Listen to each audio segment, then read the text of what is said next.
right? So, good evening, everyone.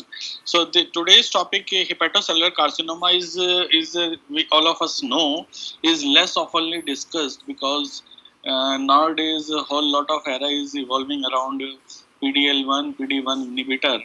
So, a lot of discussion about breast carcinoma, lung carcinoma, and colorectal. So this is very less oftenly discussed, and we have some newer molecule available with HCC. Not relatively newer, but it's available with us for last, I think, more than a year or so. So this is a brief overview. And regarding the burden of hepatocellular carcinoma in our country, uh, sorry, initially for all over the world, it is the most frequent primary liver cancer, and nearly 7.82 lakh deaths are reported each year. It is the sixth most commonly diagnosed neoplasm and fourth leading cause of cancer death. Because often we think, why should we discuss about liver cancer? It is not that, and majorly, sorry, risk factors are hepatitis B, C, and alcohol-related liver disease, etc. Additional risk factor we all know: metabolic syndrome, obesity, and HCC in patients with NAFLD, non-alcoholic fatty liver disease, which is nowadays quite oftenly seen in patients who are not obese, who are not having diabetes, but still there is a fatty liver, and most oftenly they label it as a NASH, non-alcoholic steatohepatitis, and which later on evolve into the sort of HCC. And diabetes is a independent risk factor for hepatocellular carcinoma. And if we talk about cirrhosis, which is the biggest risk factor for HCC, any patient of HCC comes to us, we tend to see whether cirrhosis is there or not in radiological finding, because it is present in most of the cases. 70 to 90% of patient with liver cancer have a cirrhosis, and it is the single largest factor in the development of HCC. Common risk factor: HBV, hepatitis B, C, alcohol use, NASH, alpha 1 antitrypsin deficiency, hemochromatosis, just to list the cause, which is very less commonly seen. These are the common causes. And if we talk about infection rate, worldwide incidence of HCC usually parallels with that of the chronic viral hepatitis infection. This is very good slide which shows, if we see the Europe Western country, hepatitis C is the more common than the B. 60 to 70% of the hepatitis C, but in Asian and African, it is a reverse, almost reverse. 70% cause are because of hepatitis B virus, and 20% is HCV.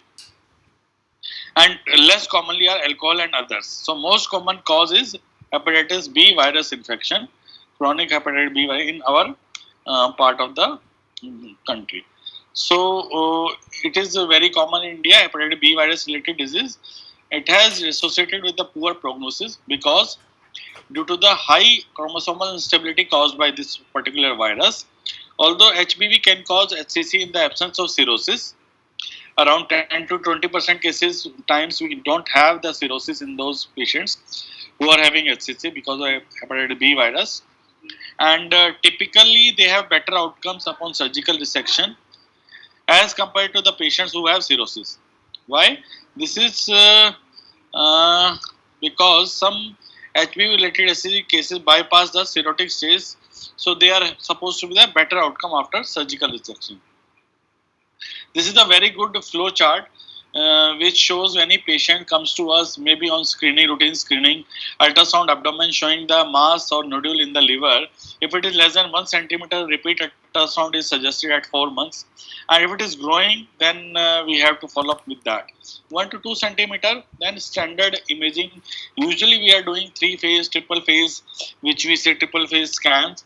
But nowadays, they are recommending 4-phase CT or dynamic contrast enhanced MRI for both, either 1 to 2 centimeter or more than 2 centimeter. 1 to 2, they are saying 1 or 2 positive techniques on radiologically, then it labels as a HCC. Uh, Here, one positive radiology is sufficient for make it as a HCC. If radiological findings are not classical on triple phase or 4-phase scan, I think then biopsy is recommended, which somehow sometimes pick up the HCC despite being negative on triple phase scan. So there are some poor prognostic factors for SCC: size and number of the tumoral nodule in the liver, whether invasion of main vessels are there, portal vein thrombosis, portal vein invasion are there, extrahepatic spread is there or not, performance status of the patients, AFP level more than 200 nanogram per ml, it is one of the poor prognostic factor, and liver function, child pox or MELD. We know MELD is usually used for, I think, before transplant, and practically, clinically, we are following the child pox classification. Extrahepatic spread generally appears in the late stage. It has varied substantially in their methodology, ranging from 14 to 37%. Most common site we know lungs and bones, local lymph node, and renal glands are rarely found. 86% of patients with extrahepatic had either stage 4A, if we talk about locally, 76%, and stage 3 also sometimes in 11%. So, idea of saying this is that if patient is having stage 3 tumor at local level, that doesn't mean they will not have the distant metastatic sites. So we should search for extrahepatic spread in stage 3 or 4. Obviously, because they have aggressive, they have poor outcome, and if they have intrahepatic stage of 3 and 4, they are suggestive of intrahepatic stage, aggressive intrahepatic disease. What is the importance of intrahepatic lesion, which I was discussing in this slide? And progression of intrahepatic lesion is the most common cause of death in the patient with extrahepatic. And there had been various analysis of studies. 277 patients were taken in this study, and they found that poor response to the treatment of hepatic lesion. If we treat the local level treatment like TACE or RFA, and they have got poor response, so patients who have complete or partial response had a 1-year survival rate of good, around 50%. With stable or progressive disease, despite that of local treatment, had 1-year survival is 11.4. So this is very good sort of predictive marker. If we treat the local lesion with this, if they are responding to that or not, because we know many patients of stage 4 SCC comes to us after TACE or RFA, and then we can predict the outcome depending on the response to that TACE. So intrahepatic tumor size more than 3 centimeter, ECOG performance, these are all poor prognostic factor. Yeah, this is the very good flow chart which we are following in our clinic for BCLC staging, Barcelona Clinic Liver Cancer. And why this is important? Because our treatment plan depends on that. In contrast with the TNM staging, which we follow NCCN or FIGO staging. So here in liver, that is the BCLC staging.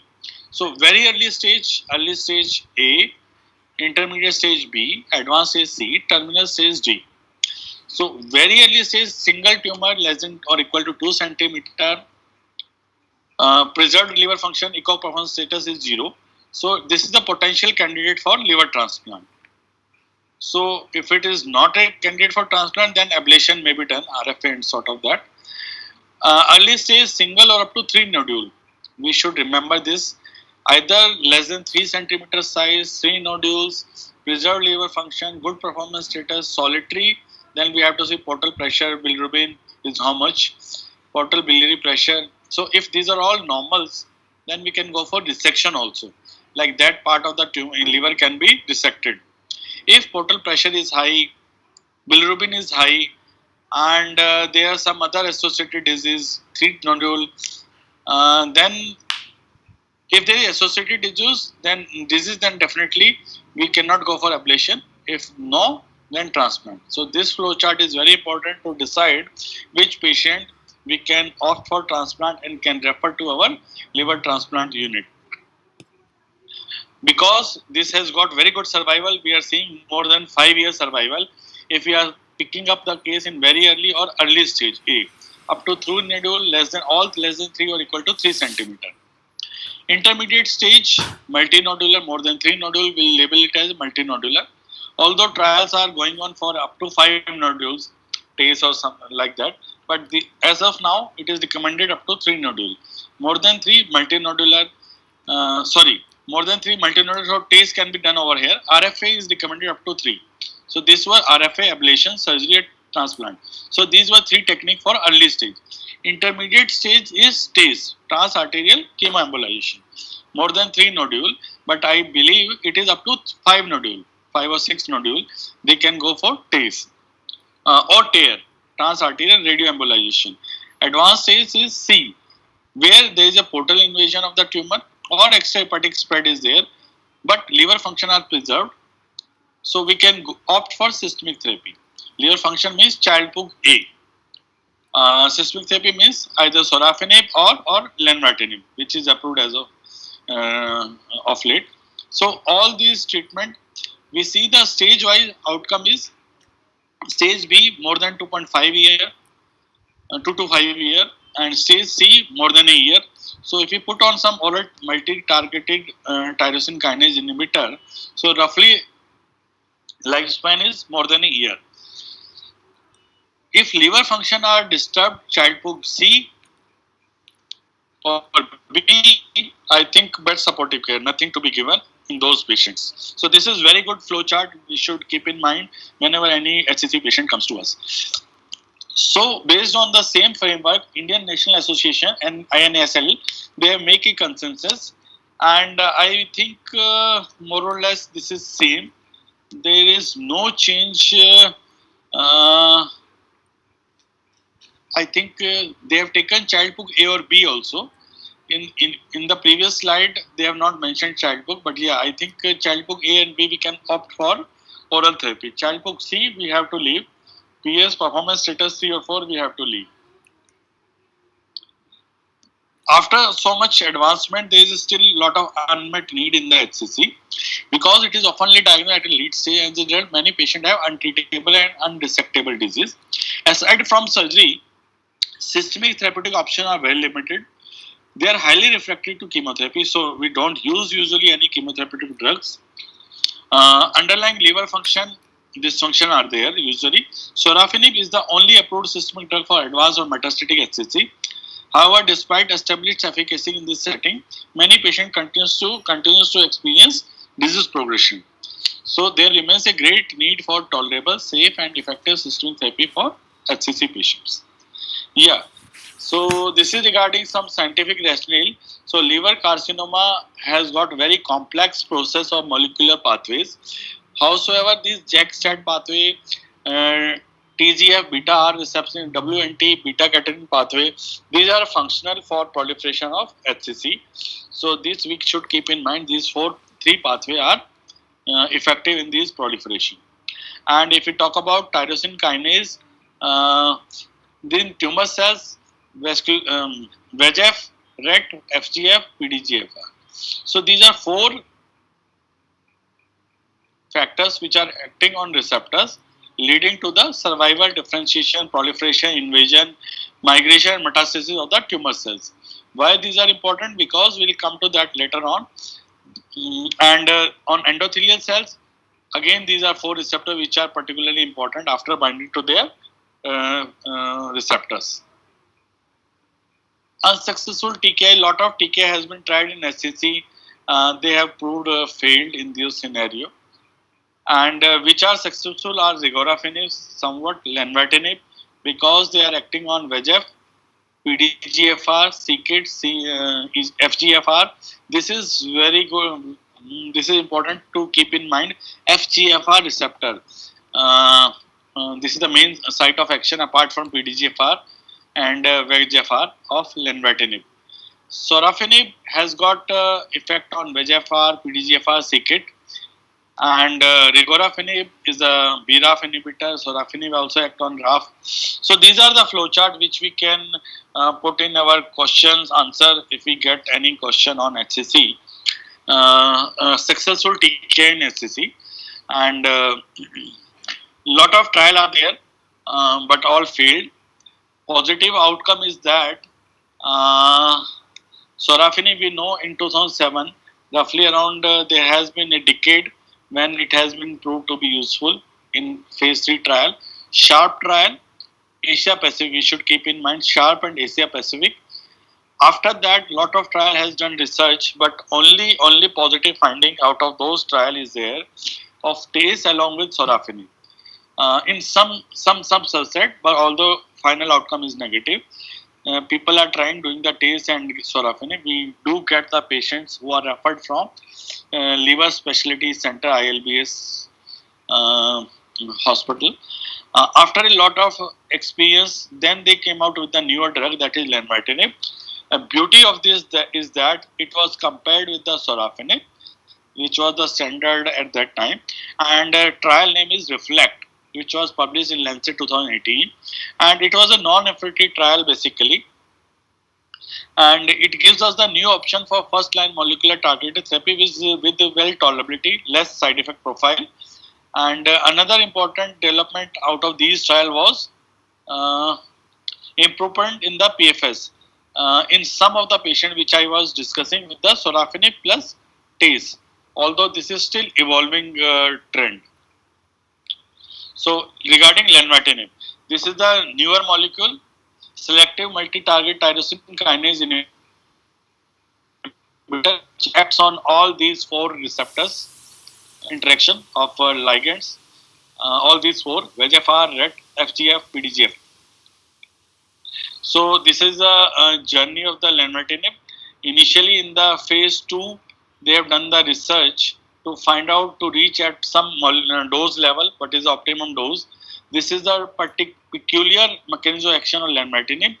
Earlier we were discussing like FGFR and all that molecular level mechanism, but here it is a how they bind to the VEGF receptor, VEGFR2 through type 5 binding mode. There are 5 types of binding mode of a ligand. This is also new to me, and this is particularly type 5. Lenvatinib is 5. 5 means it binds both allosteric and ATP sites, thereby meaning that it has got high selectivity and residence time is also high. So it is sort of irreversible type of binding, and therefore high potency as the first type 5 kinase inhibitor as of now.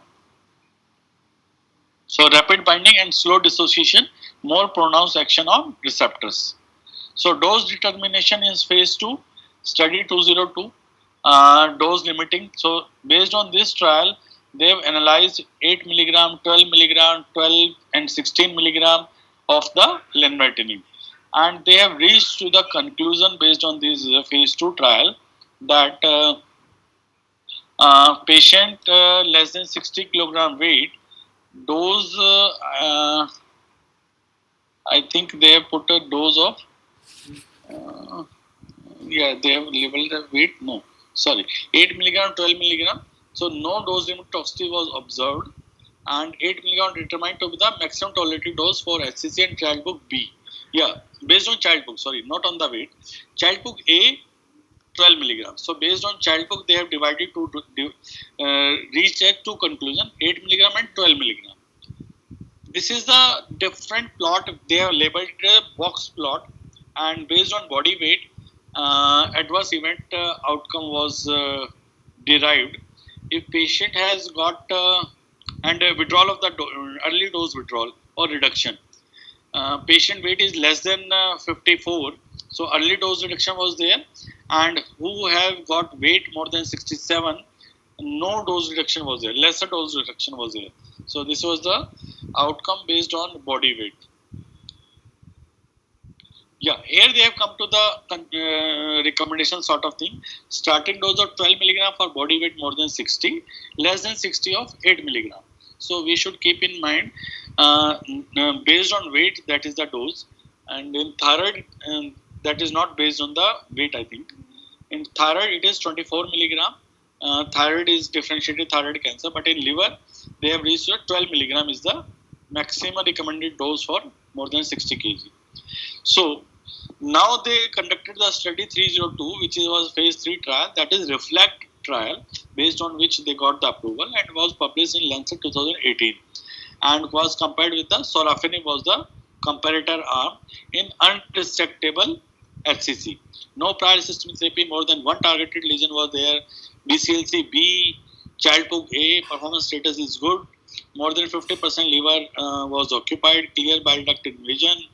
So all this was the inclusion criteria. They have taken Asia Pacific or Western population also with good performance status, 8 milligram, 12 milligram based on weight. Sorafenib standard 800 milligram in a day. Primary endpoint was overall survival. Secondary endpoint was PFS, TTP, overall response rate, and quality of life. Demographic profile was well balanced between two, lenvatinib and sorafenib. Important thing to remember here is 70% were the Asian population in both arms, and rather than the Western. Western was only 30 to 40%. So childhood A was also taken, although it was only 1%. So basically, this applies more to the childhood A classification. Extrahepatic spread was taken into consideration in 60% of the cases. Underlying cirrhosis was there in some patients, and hepatitis B was there in 50% of the patients. AFP median was 133 in lenvatinib, 17 for sorafenib. So this is the Kaplan-Meier curve for OS. If we see the basically that was designed for non-inferiority, and OS is almost similar, 13.6 month in the lenvatinib. If we talk about PFS, progression-free survival was good, much better than the sorafenib, 3.7 month versus 7.4 month in the lenvatinib arm by the investigator review. If we talk about independent review, also it was higher, 7.3 as compared to 3.6. So good, around 4 to 5 month difference in the PFS. Also in the TTP, time to tumor progression, also in both investigator review and independent review, there was a good difference of 5 months with good hazard ratio. So I think that makes a basis for making the lenvatinib as a first line treatment better option than sorafenib. So these were the summarization of all the outcome. PFS 7.4, 7.3, 7.3 with good hazard ratio. TTP is also better than the sorafenib. Overall response rate, if we see, 9.2 with the sorafenib and 24%. Independently, however, they reached the higher response rate of 40% with the lenvatinib. If they take into account the modified RECIST criteria. So same overall survival adjusted by the baseline AFP. If AFP is more than equal to 200 nanogram per ml, which is taken as a poor prognostic factor, even in those overall survival is 10.4 months. Where AFP baseline AFP is less than 200, it is not a that bad a prognostic marker. So OS is 19.5 months. Patients are better off. Even with sorafenib, it is 16. So 3 months difference in the OS is still there in AFP less than 200. This is very good clinical point to keep in mind based on the AFP level survival outcome. So median duration of the treatment was 5.7 months with the lenvatinib. Mean dose intensity was 7 milligram, 10.5 or 12. So in those also we have to reduce the dose sometimes.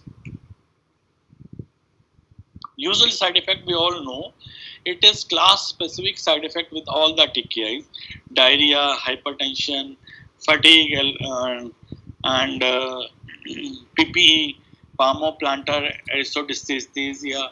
So roughly around 27% has with lenvatinib, 52 with sorafenib, which is a very bothersome side effect of the sorafenib. It is almost 50% less in the lenvatinib, and other side effect also less as compared to hypertension. It is slightly more as compared to sorafenib. This hypertension and all that. Alopecia in 3% only, pain is 17%. So these are less common side effects. But this is important to remember, hypothyroidism is 16, elevated AST. So we should check thyroid profile also at intermittent level.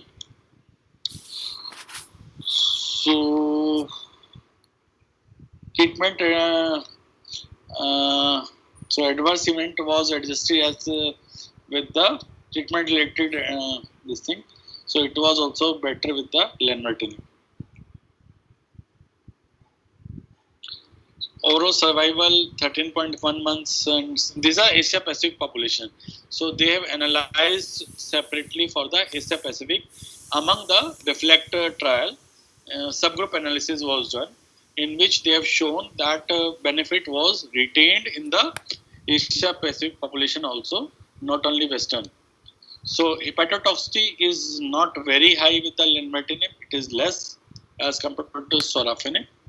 So we should monitor liver enzymes also. And quality of life index was maintained with the lenvatinib.